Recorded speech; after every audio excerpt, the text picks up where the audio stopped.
भैया प्रणाम। प्रारंभ करते हैं ये। प्रणाम भैया। जी प्रणाम प्रणाम भैया प्रणाम। ओम भूर्भुवः स्वः तत्सवितुर्वरेण्यं भर्गो देवस्य धीमहि धियो यो नः प्रचोदयात्। ओम गुरुर्ब्रह्मा गुरुर्विष्णु गुरुरेव महेश्वर गुरुरेव परब्रह्म तस्मै श्री गुरवे नमः। ओम अखण्डमण्डलाकारं व्याप्तं येन चराचरं तत्पदं दर्शितं येन तस्मै श्रीगुरवे नमः। तस्मै श्रीगुरवे नमः। जी सभी को प्रणाम। तो आइए प्रारंभ करते हैं आज का विषय। इसमें आज का जो विषय है गायत्री महाविज्ञान से है, गायत्री महाविज्ञान भाग 1। और ये है गायत्री साधना से आपत्तियों का निवारण। तो आज का सार प्रस्तुत आदरणीय भानु दीदी का है। तो भानु दीदी सामने निवेदन है भानु दीदी से। जी कृपया इसका वाचन प्रारंभ करने का प्रयास करें। जी धन्यवाद दीदी। जी भैया प्रणाम, सभी साधकों को प्रणाम।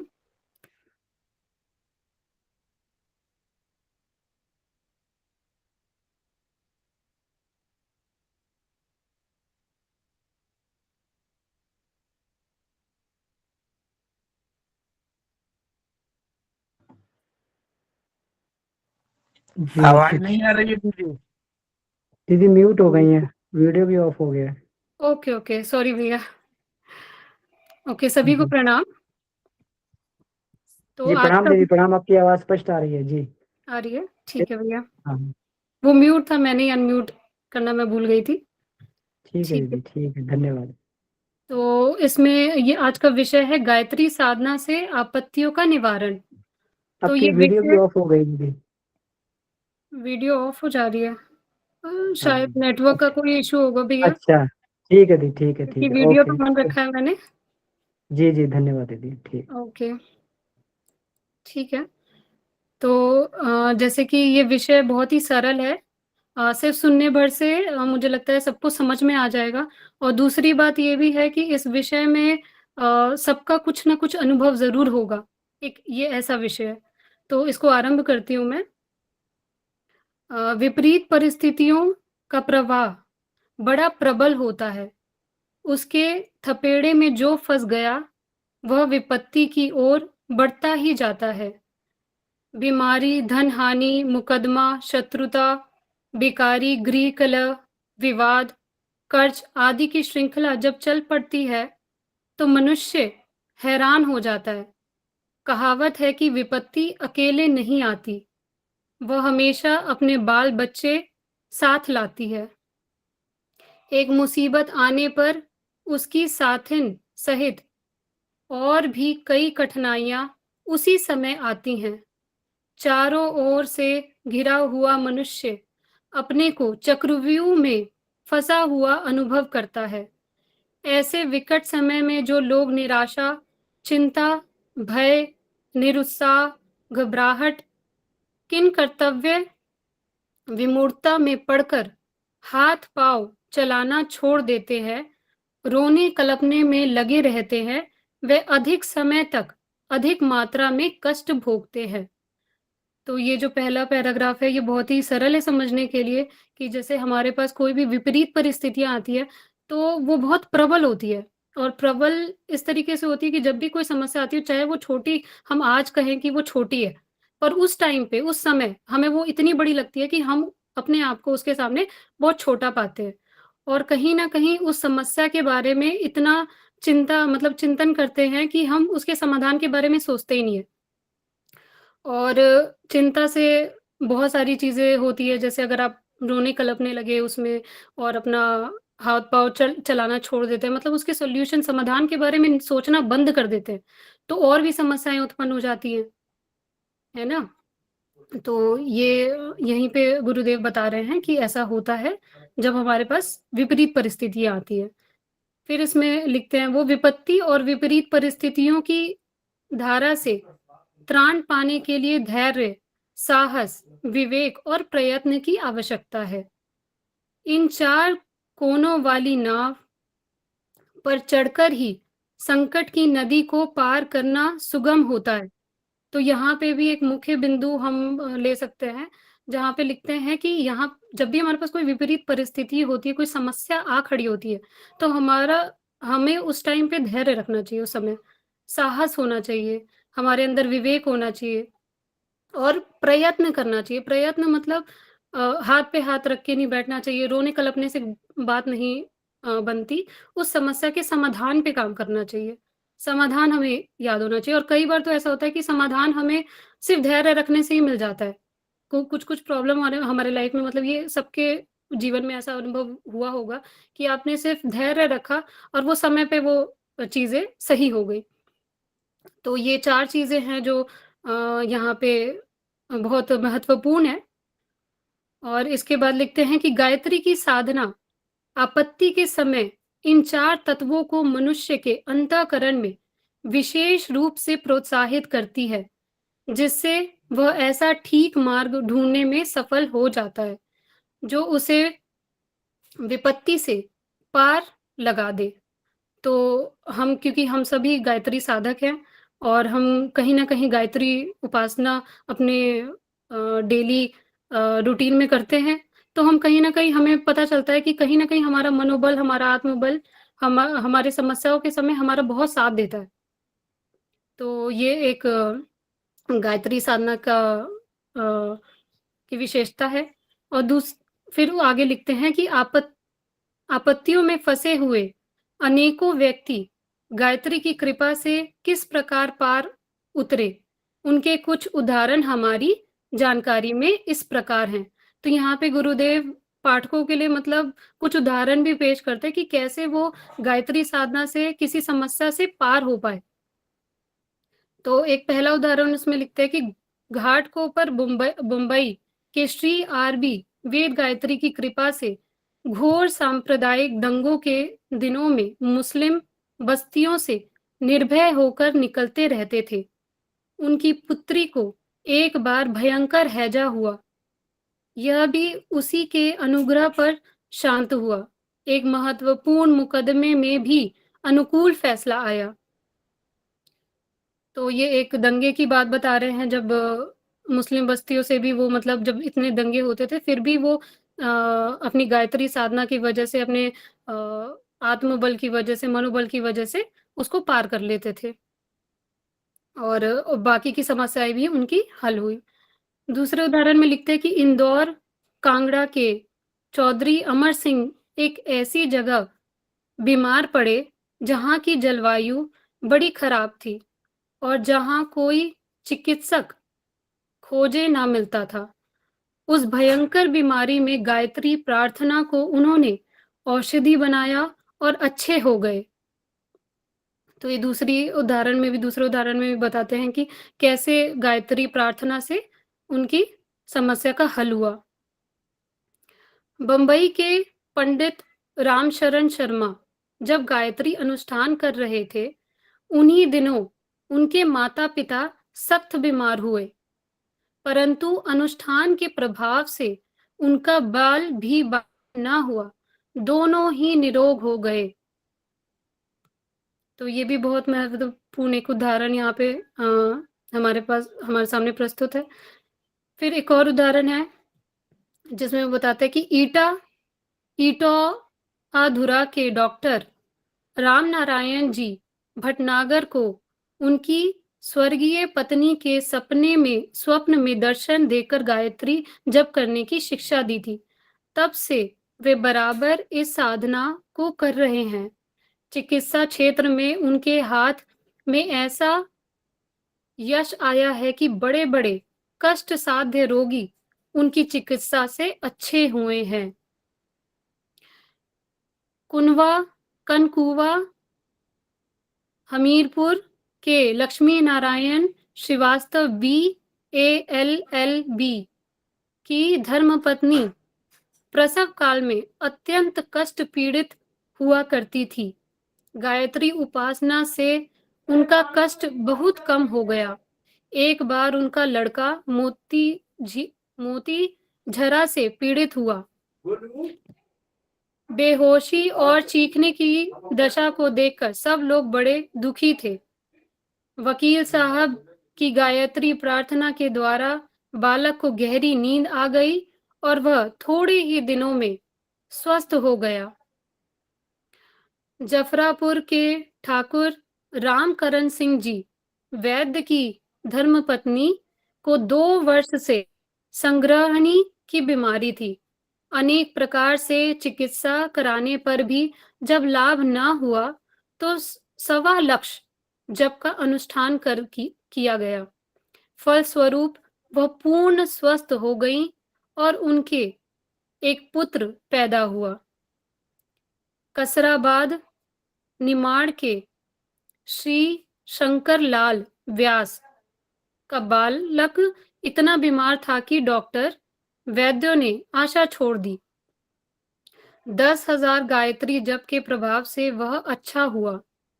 एक बार व्यास जी रास्ता भूलकर रात के समय ऐसे पहाड़ी बीहड़ जंगल में फंस गए जहां हिंसक जानवर चारों ओर शोर करते हुए घूम रहे थे। इस संकट के समय में उन्होंने गायत्री का ध्यान किया और उनके प्राण बच गए। विहिया शाहाबाद के श्री गुरुचरण आर्य एक अभियोग में जेल भेज दिए गए। छुटकारे के लिए वे जेल में जप करते थे। वे अचानक जेल से छूट गए और मुकदमे में निर्दोष बरी हो गए। मुंद्रावजा के श्री प्रकाश नारायण मिश्र कक्षा 10 की पढ़ाई में पारिवारिक कठिनाइयों के कारण ध्यान न दे सके। परीक्षा के 25 दिन रह गए तब उन्होंने पढ़ना और गायत्री का जप करना आरंभ किया। उत्तीर्ण होने की आशा न थी, फिर भी उन्हें सफलता मिली। मिश्र जी के बाबा शत्रुओं के ऐसे कुचक्र में फंस गए कि जेल जाना पड़ा। गायत्री अनुष्ठान के कारण वे उस आपत्ति से बच गए। काशी के पंडित धरनी दत्त शास्त्री का कथन है कि उनके दादा पंडित कन्हैया लाल गायत्री के उपासक थे। बचपन में शास्त्री जी अपने दादा के साथ रात के समय कुएं पर पानी लेने गए। उन्होंने देखा कि वहां पर एक भयंकर प्रेत आत्मा है जो कभी भैंसा बनकर कभी शुकर बनकर उन पर आक्रमण करना चाहती है। वह कभी मुख से कभी सिर से भयंकर अग्नि ज्वालाएं फेंकता रहा और कभी मनुष्य कभी हिंसक जंतु बनकर 1-1.5 घंटे तक भयोत्पादन करता रहा। दादा ने मुझे डरा हुआ देखकर समझा दिया कि बेटा, हम गायत्री उपासक हैं। यह प्रेत आत्मा हमारा कुछ नहीं बिगाड़ सकता। अंत में वे दोनों सकुशल घर को गए। प्रेत का क्रोध असफल रहा। सानड्य जीवन इटावा के संपादक पंडित प्रभु दयाल शर्मा का कथन है कि उनकी पुत्र वधू तथा नातियों को कोई दुष्ट प्रेतात्मा लग गई थी। हाथ पैर मस्तक में भारी पीड़ा होती थी और बेहोशी आ जाती थी। रोग मुक्ति के जब सब प्रयत्न असफल हुए तो गायत्री का आश्रय लेने से वह बाधा दूर हो गई।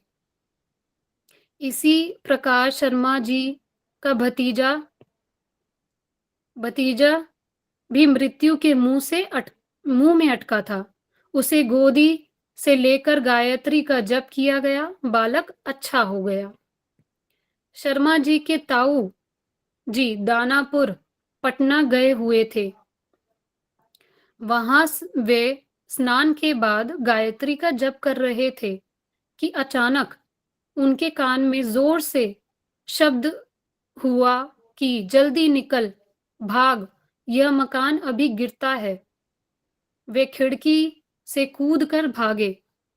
मुश्किल से 4-6 कदम गए होंगे कि मकान गिर पड़ा और वे बाल बाल बच गए। शेखपुरा के अमोल चंद्र गुप्ता बचपन में ही पिता की और किशोरावस्था में माता की मृत्यु हो जाने से कुसंग में पड़कर अनेक बुरी आदतों में फंस गए थे। दोस्तों की चौकड़ी दिन भर जमी रहती और ताश, शतरंज, गाना बजाना, वैश्य नृत्य, सिगरेट, शराब, जुआ, व्यभिचार, नाच तमाशा, सैर सपाटा, भोजन पार्टी आदि के दौर चलते रहते। इसी कुचक्र में 5 वर्ष के भीतर नकदी, जेवर, मकान और 20,000 की जायदाद स्वाहा हो गई। जब कुछ न रहा तो जुए के अड्डे, व्यभिचार की दलील, चोरी, जेब कटी, लूट, धोखाधड़ी आदि की नई नई तरकीबें निकालकर एक छोटे गिरोह के साथ अपना गुजारा करने लगे। इसी स्थिति में उनका चित्त बड़ा अशांत रहता। एक दिन एक महात्मा ने उन्हें गायत्री का उपदेश दिया। उनकी श्रद्धा जम गई। धीरे धीरे उत्तम विचारों की वृद्धि हुई। पश्चाताप और प्रायश्चित की भावना बढ़ने से उन्होंने चंद्रायन व्रत, तीर्थ, अनुष्ठान और प्रायश्चित किए। अब वे एक दुकान करके अपना गुजारा करते हैं और पुरानी बुरी आदतों से मुक्त हैं। रानी के ठाकुर अंगजीत राठौर एक डकैती के केस में फंस गए थे। जेल में गायत्री का वे जप करते रहते थे। मुकदमे में निर्दोष हो छुटकारा पाया। अंबाला के मोतीलाल महेश्वरी का लड़का कुसंग में पड़कर ऐसी बुरी आदतों का शिकार हो गया था जिससे उनके प्रतिष्ठित परिवार पर कलंक के छींटे पड़ते थे। महेश्वरी जी ने दुखी होकर गायत्री की शरण ली। उस तपश्चर्या के प्रभाव से लड़के की मति पलटी और अशांत परिवार में शांत वातावरण उत्पन्न हो गया। टोंक के श्री शिव नारायण श्रीवास्तव ने पिताजी के मरने पर जमींदारी की 2,000 रुपए सालाना आमदनी पर गुजारा करने वाले 19 व्यक्ति रह गए। परिश्रम कोई न करता, पर खर्च सब बढ़ाते और जमींदारी से मांगते। निदान वह घर की फूट और कला का अखाड़ा बन गया। फौजदारी और मुकदमेबाजी के आसार खड़े हो गए। श्रीवास्तव जी को इससे बड़ा दुख होता क्योंकि वे पिताजी के उत्तराधारी गृहपति थे। दुखी होकर एक महात्मा के आदेशानुसार उन्होंने गायत्री जप आरंभ किया। परिस्थिति बदली, बुद्धियों में सुधार हुआ। कमाने लायक लोग नौकरी तथा व्यापार में लग गए। झगड़े शांत हुए। डगमगाता हुआ घर बिगड़ने से बच गया। अमरावती के सोहनलाल मेहरोत्रा की स्त्री को भूत बाधा बनी रहती थी। बड़ा कष्ट था। हजारों रुपया खर्च हो चुके थे। स्त्री दिन दिन घुलती जाती थी। एक दिन मेहरोत्रा जी से सपने में उनके पिताजी ने कहा, बेटा, गायत्री का जप कर, सब विपत्ति दूर हो जाएगी। दूसरे दिन से उन्होंने वैसा ही किया। फलस्वरूप उपद्रव शांत हो गए और स्त्री निरोग हो गई। उनकी बहन की ननद भी इस गायत्री जप द्वारा भूत बाधा से मुक्त हो गई। चाचौड़ा के डॉक्टर भगवान स्वरूप की स्त्री भी प्रेत बाधा में मरणासन स्थिति को पहुंच गई थी। उसकी प्राण रक्षा भी एक गायत्री उपासक के प्रयत्न से हुई। बिजौली के बाबा उमा शंकर खरे के परिवार से गांव के जाट परिवार की पुश्तैनी दुश्मनी थी। इस रंजिश के कारण कई बार खरे जी के यहाँ डकैती हो चुकी थी और बड़े बड़े नुकसान हुए थे। सदा ही जान जोखिम का अंदेशा रहता था। खरे जी ने गायत्री भक्ति का मार्ग अपनाया।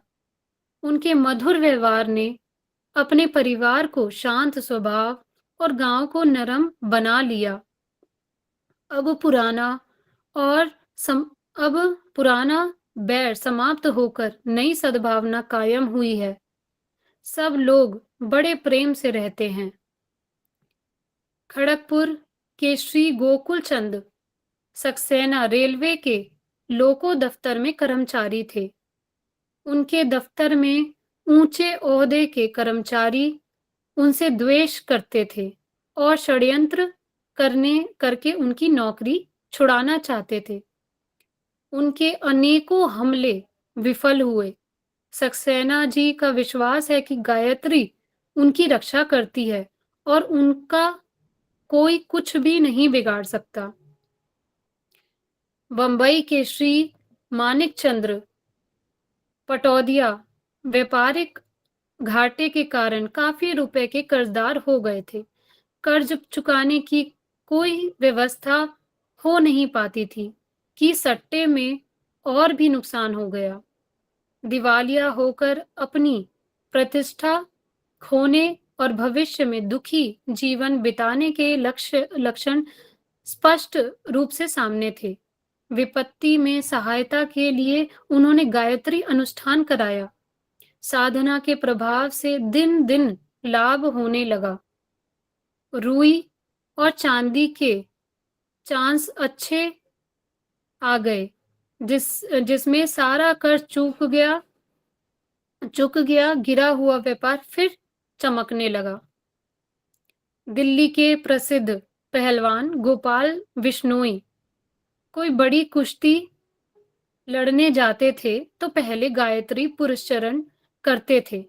प्रायः सदा ही विजयी होकर लौटते थे। बांसवाड़ा के श्री सीताराम मालवीय को क्षय रोग हो गया था। एक्सरे होने पर डॉक्टर ने बताया कि उनके फेफड़े खराब हो गए हैं। दशा निराशजनक थी। सैकड़ों रुपए की दवा खाने पर भी जब कुछ आराम न हुआ तो वह एक वयोवृद्ध विद्वान के आदेशानुसार उन्होंने चारपाई पर पड़े पड़े गायत्री का जप आरंभ कर दिया और मन ही मन प्रतिज्ञा की, यदि मैं बच गया तो अपना जीवन देश हित में लगा दूंगा। प्रभु की कृपा से वह बच गए। धीरे धीरे स्वास्थ्य सुधरा और बिल्कुल भले चंगे हो गए। तब से अब तक वे आदिवासियों, भीलों तथा पिछड़ी हुई जातियों के लोगों की सेवा में लगे हुए हैं।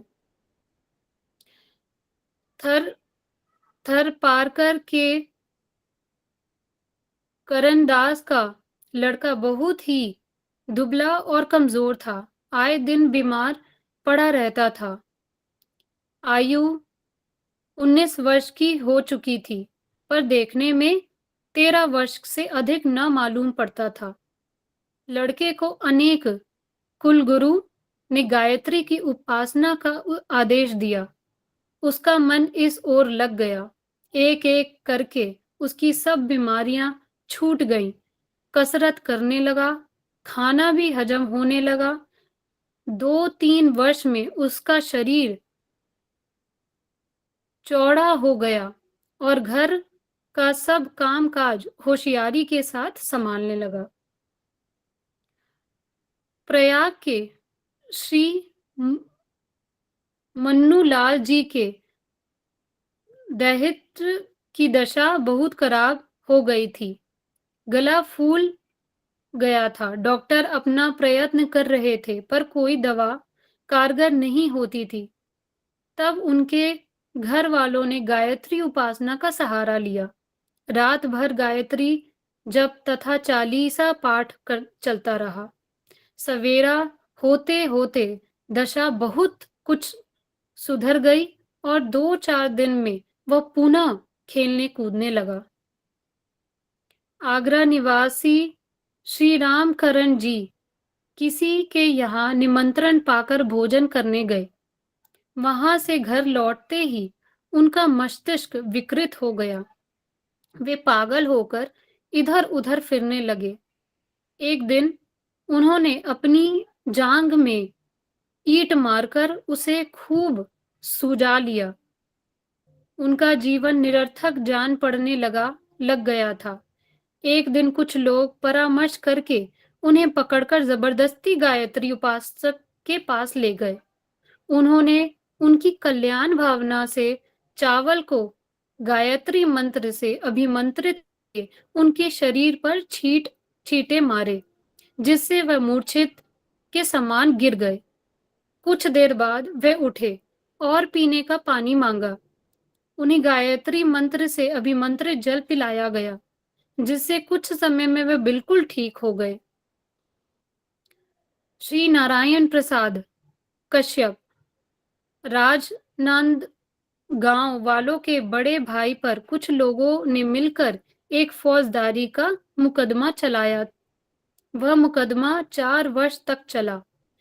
इसी प्रकार उनके छोटे भाई पर कत्ल का अभियोग लगाया। इन लोगों ने गायत्री माता का आंचल पकड़ा और दोनों मुकदमों से इन्हें छुटकारा मिला। स्वामी योगानंद जी सन्यासी को कुछ मलेच्छ अकारण बहुत सताते थे। उन्हें गायत्री का आग्नेयास्त्र सिद्ध था। उसका उन्होंने कुछ मलेच्छों पर प्रयोग किया तो उनके शरीर ऐसे जलने लगे मानो किसी ने अग्नि लगा दी हो। वे मरण तुल्य कष्ट से छटपटाने लगे। तब लोगों की प्रार्थना पर स्वामी जी ने उस अंतर्दाह को शांत किया। इसके बाद वे सदा के लिए सीधे हो गए। नंदनपुरवा के सत्यनारायण जी एक अच्छे गायत्री उपासक हैं। इन्हें अकारण सताने वाले गुंडों पर ऐसा वज्रपात हुआ कि एक भाई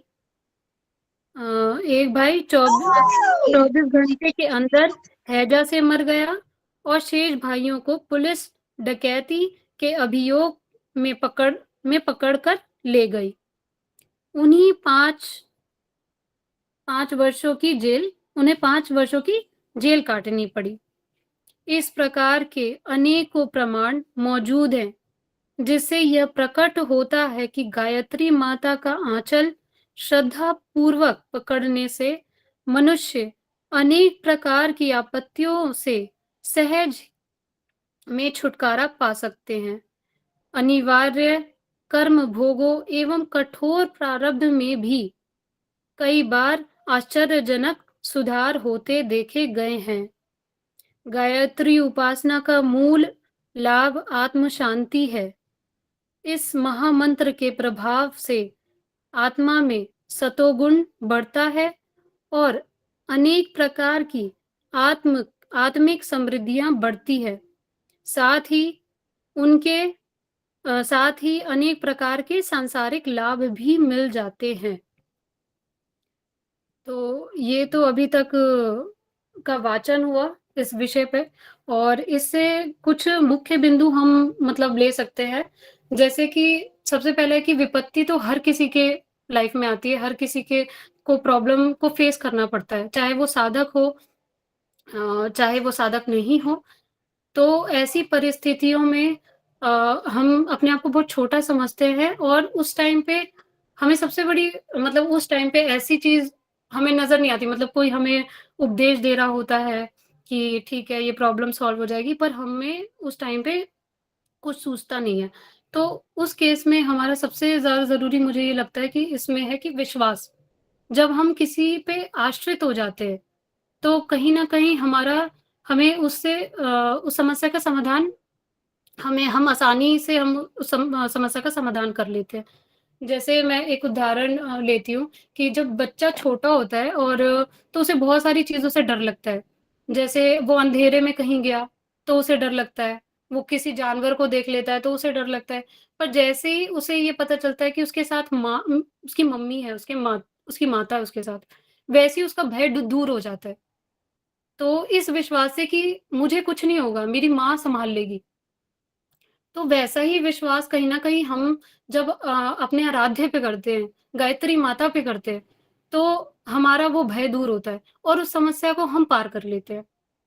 और दूसरा मुख्य बिंदु मैं इस पे मतलब जब मैं पढ़ रही थी, तो मैंने ये सोचा, मतलब ये समझा कि जब हम गायत्री जैसे हम सोचते हैं कि हम गायत्री उपासना कर रहे हैं, तो हमारी स्थिति कैसी होनी चाहिए? मतलब हम ज़्यादा देर तक बैठ नहीं सकते, हम कैसे गायत्री उपासना करें?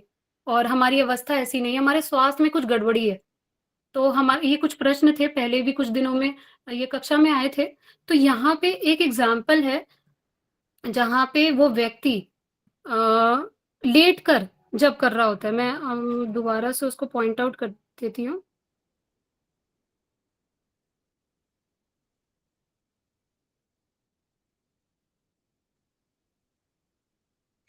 दीदी इसी पेज पे सबसे ऊपर वाला पैराग्राफ है, है ना? ये दूसरे पेज पे आई थिंक ना? इसी 31 पे अ, लास्ट वाला पेज जो है इसके सबसे पहला पैराग्राफ। अच्छा, हाँ, हाँ। यहाँ पे धन्यवाद भैया। तो इसमें देखिए यहाँ पे लिखा है कि तो वो क्या है, हाँ, बस बांसवाड़ा के श्री सीताराम मालवीय को क्षय रोग हो गया था। एक्स-रे होने पर डॉक्टर ने बताया कि उनके फेफड़े खराब हो गए। दशा निराशजनक थी। सैकड़ों रुपए की दवा खाने पर भी जब कुछ आराम ना हुआ, तो एक वयोवृद्ध विद्वान के आदेशानुसार उन्होंने चारपाई पर पड़े-पड़े गायत्री का जप किया। तो यहाँ पे ये अंडरलाइन करने वाली बात है कि चारपाई पर पड़े-पड़े उन्होंने गायत्री का जप किया और मन ही मन प्रतिज्ञा की कि यदि मैं बच गया तो अपना जीवन देश हित में लगा दूंगा। प्रभु की कृपा से वह बच गए। धीरे-धीरे स्वास्थ्य सुधरा और बिल्कुल भले चंगे हो गए। तो यहाँ पे जिसका भी प्रश्न ऐसा होता है कि हम इस अवस्था में नहीं है कि हम गायत्री उपासना बहुत देर तक कर पाएँ, जप कर पाएँ, तो हम उस परिस्थिति के अनुकूल कुछ मतलब उस परिस्थिति को अनुकूल बना सकते हैं अपने हिसाब से, और हम मानसिक जप कर सकते हैं या किसी इस तरीके का संकल्प हम कर सकते हैं। और तीसरा बिंदु मैं ये बताना चाहती हूँ इसमें कि हमें लगता है जब हम गायत्री उपासना करते हैं, जब हमारे पास समस्या होती है, तो हमें लगता है कि गायत्री उपासना से हमारा सुधार हो सकता है, पर हम संसार को कैसे सुधारेंगे?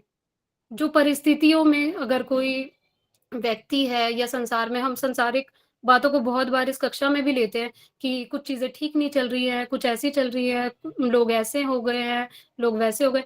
तो कहीं न कहीं ये हमारे सामर्थ्य की भी बात है। अगर यहाँ पे ऐसे बहुत सारे उदाहरण हैं जो जहाँ पर गायत्री उपासना से हमने अपने आत्मबल को तो स्ट्रॉन्ग किया ही, पर दूसरों की को भी ठीक किया है। मतलब कोई शराबी है और फिर भी हम उसके लिए प्रार्थना कर रहे हैं कि वो उसकी अवस्था ठीक हो जाए, तो उसकी अवस्था ठीक हो जाती है। हम अपने बच्चों के लिए प्रार्थना करते हैं तो उसकी अवस्था ठीक हो जाती है। तो सिर्फ़ ये हमारे लिए नहीं, पर हम अपने वातावरण को भी शुद्ध कर सकते हैं और ठीक कर सकते हैं गायत्री उपासना से। तो ये तीसरा बिंदु मुझे मुख्य लगा। और और और चौथा बिंदु भी मैं यहाँ पे बताना चाहूँगी कि यहाँ पे 4 उसकी बात की है गुरुदेव ने।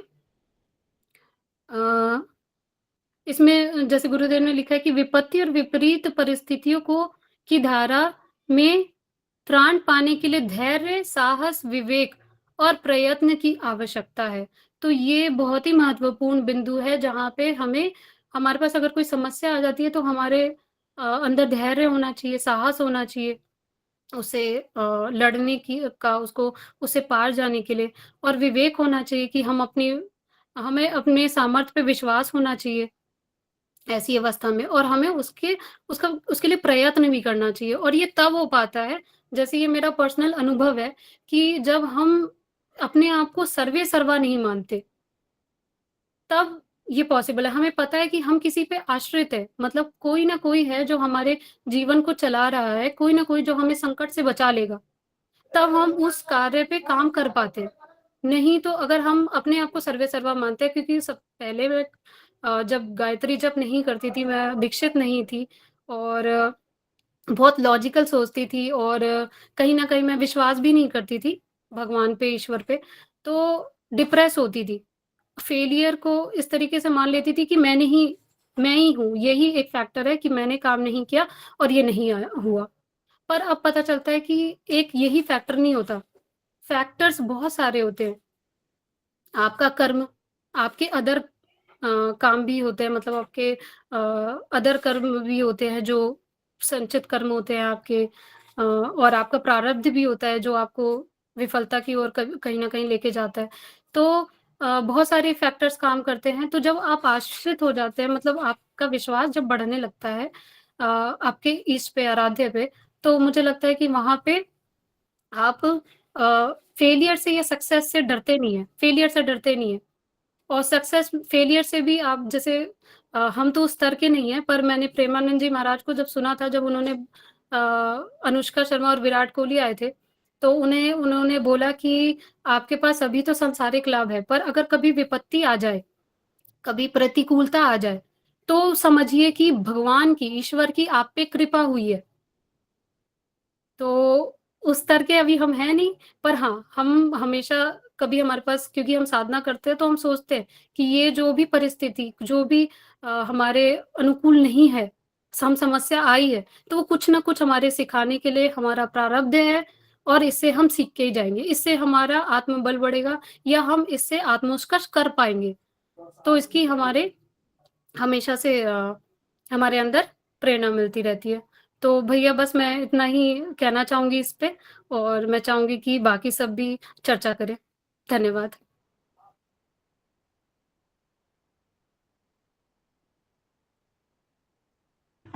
जी, बहुत सुंदर दीदी। अ, बिल्कुल बहुत ही महत्वपूर्ण बिंदुओं को आपने इसमें पहले तो पूरा वाचन के लिए बहुत-बहुत आभार। ये लंबा चैप्टर था, तो बड़े धैर्य से आपने इसको पढ़ा और उसके बाद इसमें से मुख्य बिंदु निकाल कर आपने जो इसमें रखे हैं, तो ये वास्तव में बहुत ही महत्वपूर्ण बिंदु है कि किसी भी परिस्थिति में गायत्री का अगर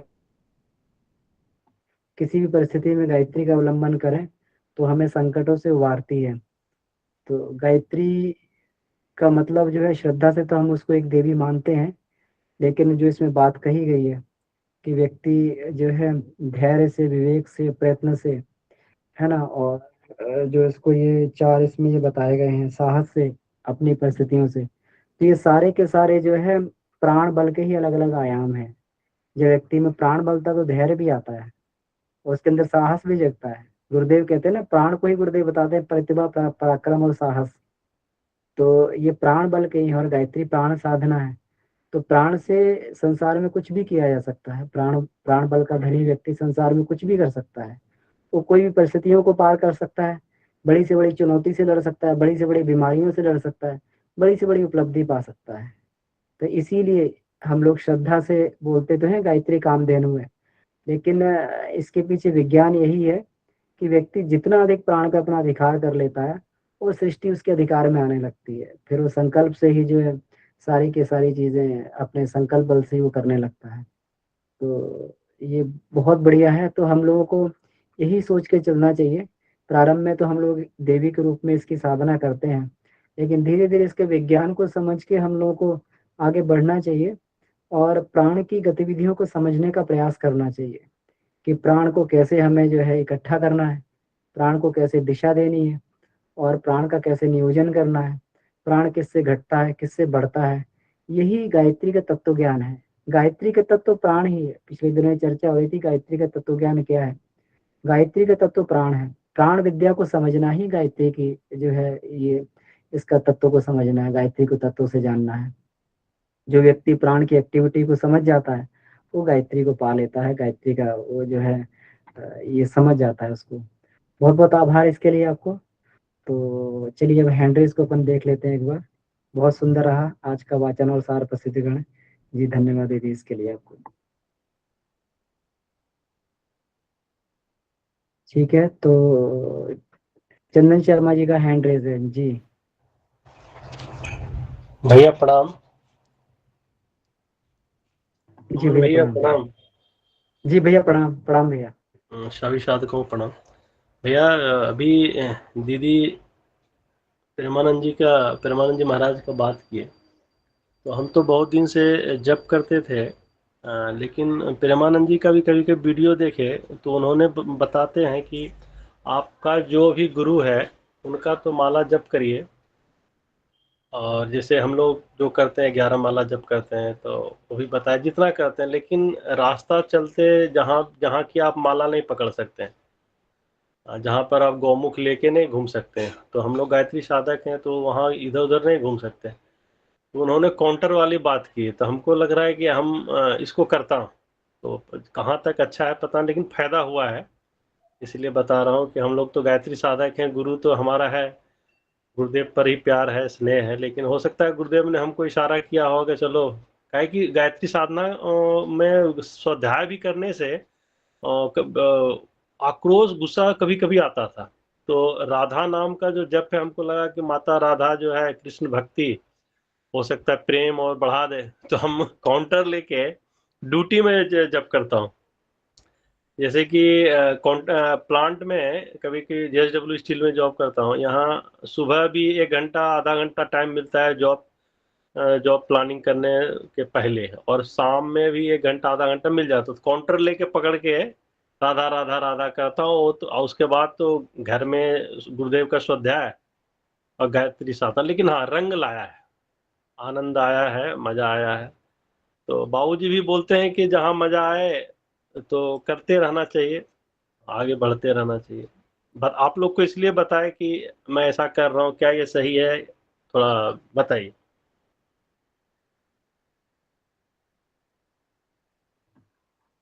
जी भैया देखिए, जिससे आपकी आत्मिक प्रगति हो रही कुछ भी गलत नहीं होता है ना।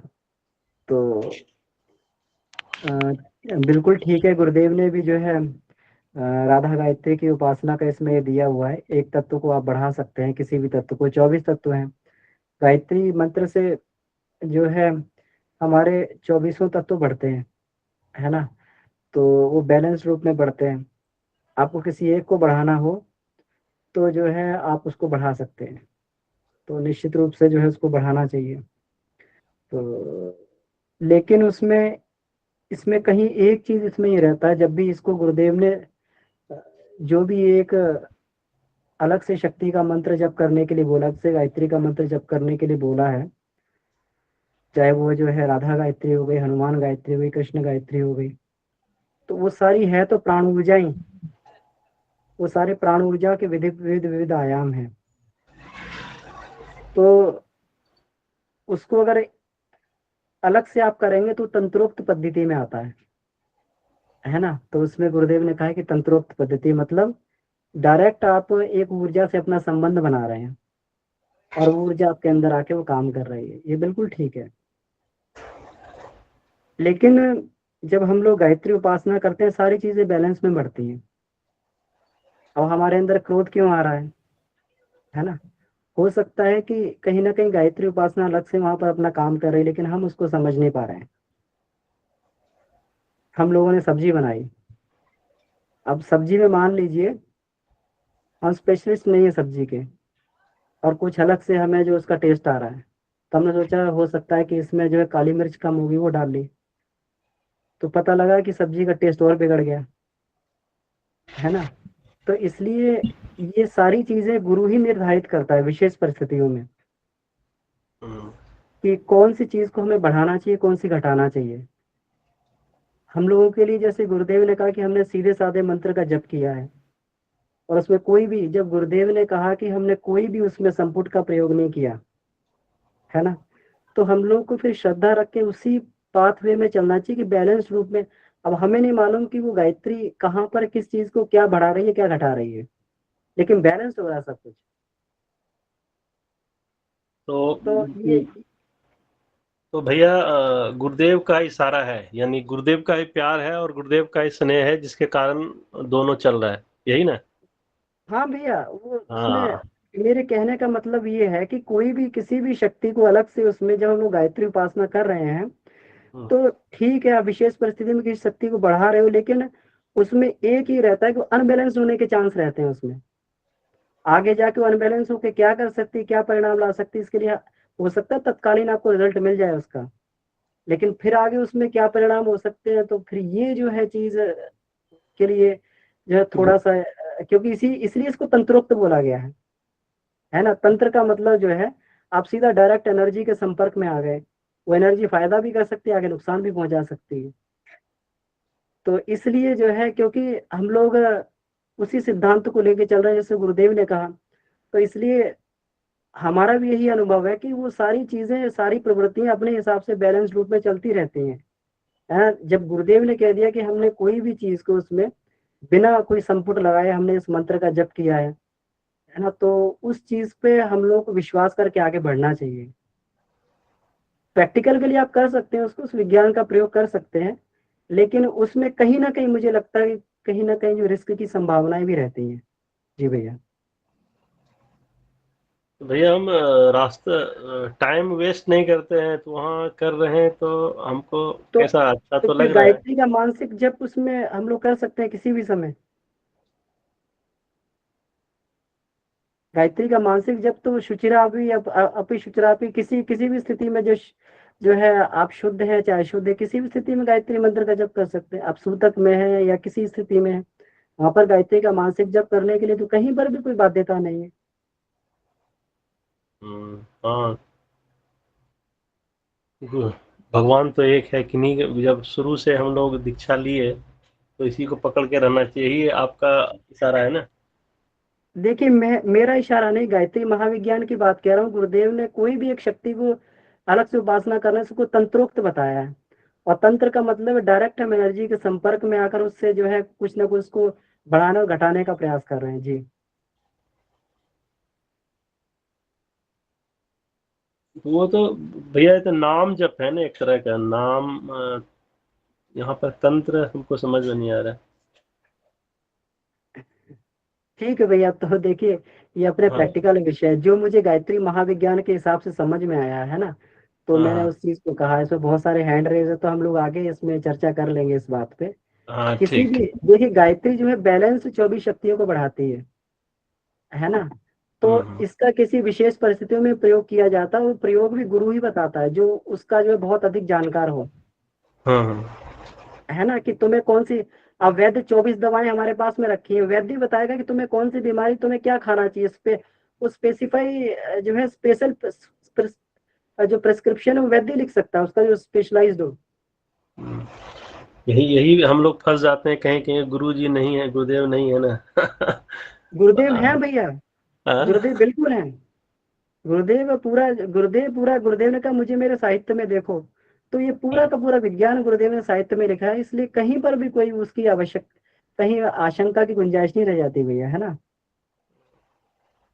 तो हाँ हमको दीदी, लगता तो है इसमें कि लिखा है फिर इतने अलग ठीक अलग, है। हाँ हाँ, तो ठीक इसमें भी है, मैंने, लगता है कि जी, हम फिर उसी काउंटर में मंत्र ही स्टार्ट करें, कोई दिक्कत तो अच्छा है। ये ठीक। आपका निर्णय है भैया, मैंने गायत्री महाविज्ञान की बात को आपको बता दिया है ना।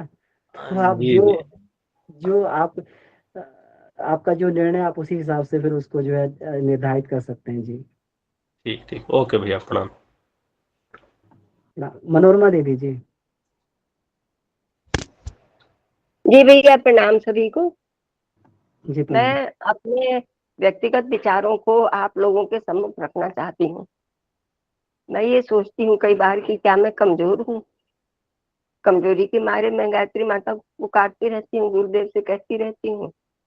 जब भी जरा जी घबराता है, गुरुदेव आप हो ना मेरे साथ में, हाँ है, मैं खुद ही सवाल और खुद ही जवाब कर लेती हूँ, मुझे संतुष्टि हो जाती है। और मैं व्यापार के चक्कर में दूसरा झटका भी मुझे लग रहा है परिवार को, मैं अपने लिए नहीं मांगती, मैं गुरुदेव से कहती हूँ कि गुरुदेव आपने मुझे 80 वर्ष का कर दिया, मेरा कार्य तो सब समाप्त हो गया, अब मेरा कोई प्रारब्ध है क्या? क्योंकि मैं सामाजिक कार्य नहीं कर पा रही हूँ, नहीं कर सकती, खाली व्यक्तिगत रूप से थोड़ा मंत्र लेखन, थोड़ा स्वाध्याय, और बस यही सत्संग ही आत्मोत्कर्ष है, किरण दीदी का है या किशोरी दीदी का है, मैं अब और हर जगह नहीं जाना चाहती। तो मेरे को फिर लगा कि जब मेरे पास और कोई शक्ति नहीं है और गायत्री कामधेनु है, गुरुदेव कहते हैं, तो ये भी तो एक परोपकार है। इस घर का बच्चा जूझ रहा है और पति असहाय से हो रहे हैं, बेटा नहीं है, तो मेरा क्या फर्ज नहीं बनता कि मैं उसके लिए गायत्री माता से मांगू? सब बिल्कुल आप कहते हैं मांग मांगो सकते तो हैं, है मिलता ना है। दीदी, हाँ, इसमें कोई मैंने दिक्कत मांगा नहीं है। भैया, मैं वही बता रही हूँ कि हाँ, मैंने सोचा क्योंकि कि हैंड मैं रेस ऐसे बहुत करूँ। सारे हैं, हमारे पास केवल 3-4 मिनट का समय बचा है, 4-5 मिनट का, ठीक है है, ना। मेरे को बहुत लाभ हो रहा है, मैं स्वार्थ है, भाव से नहीं कर रही हूँ, बिल्कुल बच्चे बिल्कुल, के ये परिवार स्वार्थ के भाव लिए कर नहीं रही है, हूँ। जय ये गुरुदेव। स्वार्थ भाव नहीं है, ये अपने माँ बाप के प्रति श्रद्धा है। अगर कोई दुख होगा अपने माँ बाप से नहीं कहेंगे तो किसको कहेंगे जाके हम लोग, जी, बस है ना। यही कहना चाहती थी, बस। हमारा अकाट्य जय विश्वास इसीलिए तो उन्हें कह रहे हैं, अगर श्रद्धा नहीं होती तो क्यों उनसे बोलते।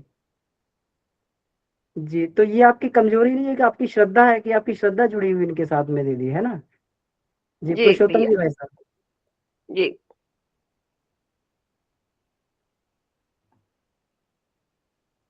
जी भाई साहब प्रणाम।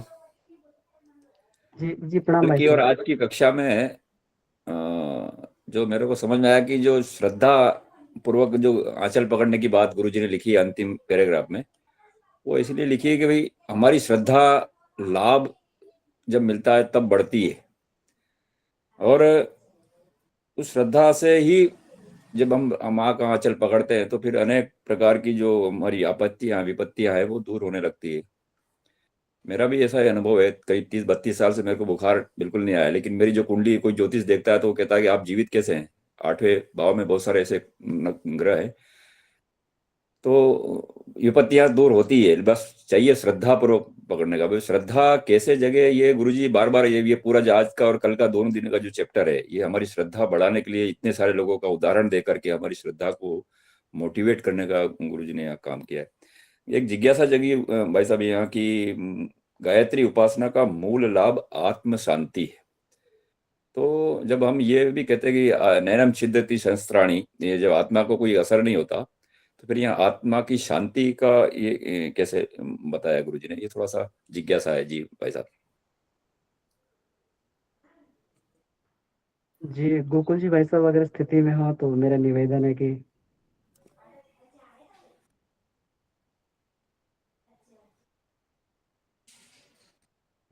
ठीक है। तो भैया देखिए, आत्मा मूल रूप में बिल्कुल शांत है, लेकिन मूल स्वरूप में हम लोग रहते कहाँ हैं भैया, है ना। हम लोग तो आत्म स्वरूप में रहते नहीं, हम लोग तो जीव भाव में हमेशा रहते हैं, संसार भाव में रहते हैं, इसीलिए अशांत रहते हैं। अशांति इसीलिए है कि हम अपने मूल स्वरूप से दूर हैं, जिस उद्देश्य को देके हमें भेजा गया था, जो हमारा मूल स्वरूप से दूर है, इसीलिए जीवन में भटकाव बना रहता है। और भटकाव इसीलिए अपने स्वरूप को खोजने के लिए ही भटकाव है भाई साहब। जिस दिन हमें अपना स्वरूप मिल जाता है, जिस दिन हम जो है अपने मूल स्वरूप को पहचान जाते हैं, हमारा जो आत्म स्वरूप है, हम शरीर नहीं आत्मा है, ये कहना आसान है, लेकिन जब इसको एक्चुअल में हम लोग प्रैक्टिकल करके देखते हैं तब जीवन की पूरी कार्य पद्धति बदल जाती है, पूरे का पूरा सोचने का ढंग बदल जाता है। तो जब इस बात पे आते हैं तब वो शांति वाली स्थिति प्राप्त होती है। तो बिल्कुल आपका सही कथन है कि आत्मा खुद मूल रूप से तो शांत स्वरूप है, आनंद स्वरूप है, लेकिन हम उसके आत्मा के उसमें तल पे रहते कहाँ, हम लोग तो मन के तल पे रहते हैं, हम लोग तो बुद्धि के तल पे रहते हैं, हम लोग तो शरीर तल के, इंद्रिय के तल पे रहते हैं। जी जी भैया। जी भैया जी, धन्यवाद। जी धन्यवाद।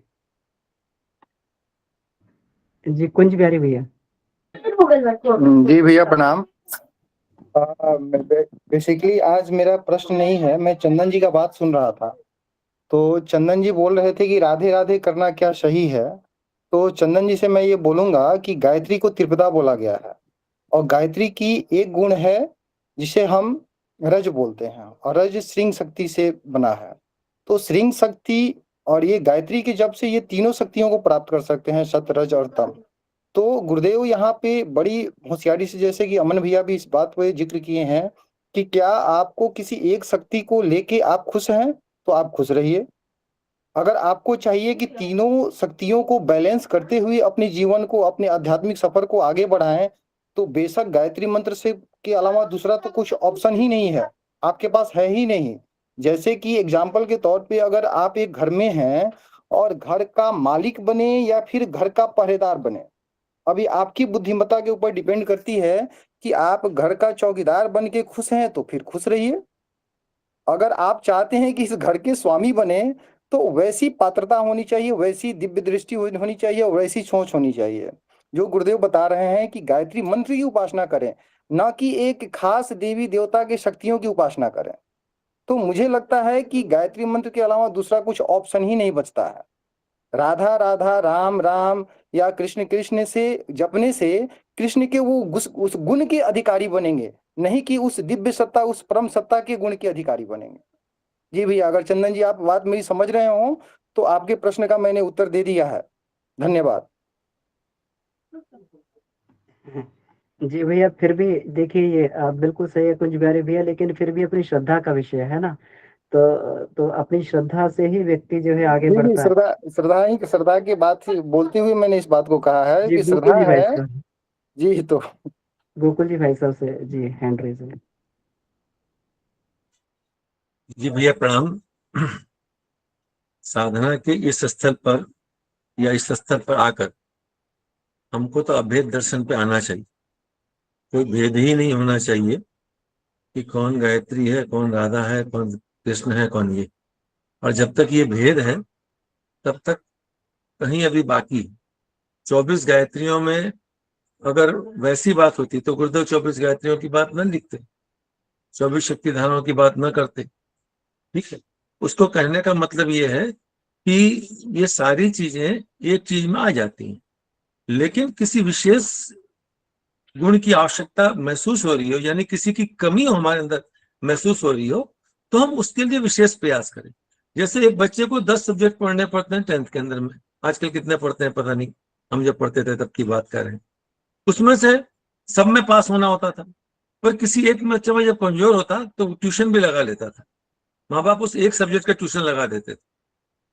उस एक सब्जेक्ट का ट्यूशन लगाने का मतलब ये नहीं था कि बाकी सब्जेक्ट के प्रति श्रद्धा नहीं, उस जगह पर हमें अपनी विशेष आवश्यकता है।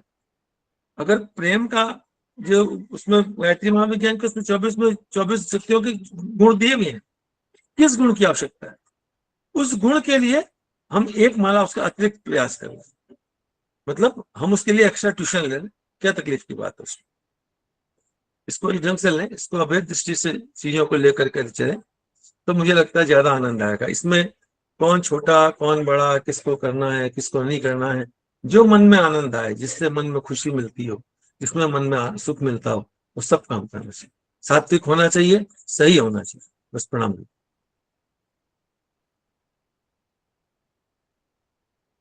गोकुल भैया, तो इसका निर्णय गुरु ही करेगा ना, व्यक्तिगत साधक तो अभी मनोभूमि उसकी बहुत छोटी है। अगर वो आप ये कैसे निर्णय समझते हैं, करे? अगर हम ये समझते हैं कि गुरु एक व्यक्ति है तो फिर हम धोखे में।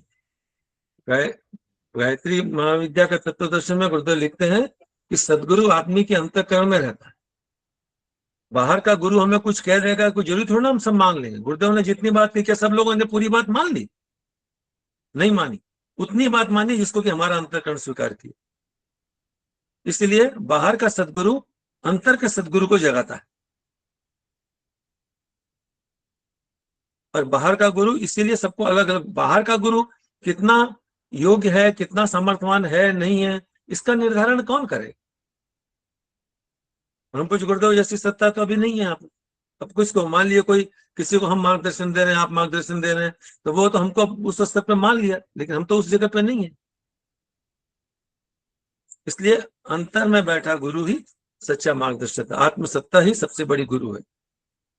यह गायत्री महाविज्ञान का तत्व उन्होंने 9 या 10 में एक जगह गुरुदेव ने बहुत स्पष्ट लिखा इस बात। बाहर का गुरु अंदर के गुरु को प्रज्वलित कर देता है, जागृत कर। जी भैया बिल्कुल ठीक कहा। तो आंतरिक मार्गदर्शन से हमें आगे बढ़ना चाहिए। तो ये अपनी श्रद्धा का विषय है, तो हम लोग किसी भी तरीके से देखें, ईश्वर की सारी धाराएं एक है।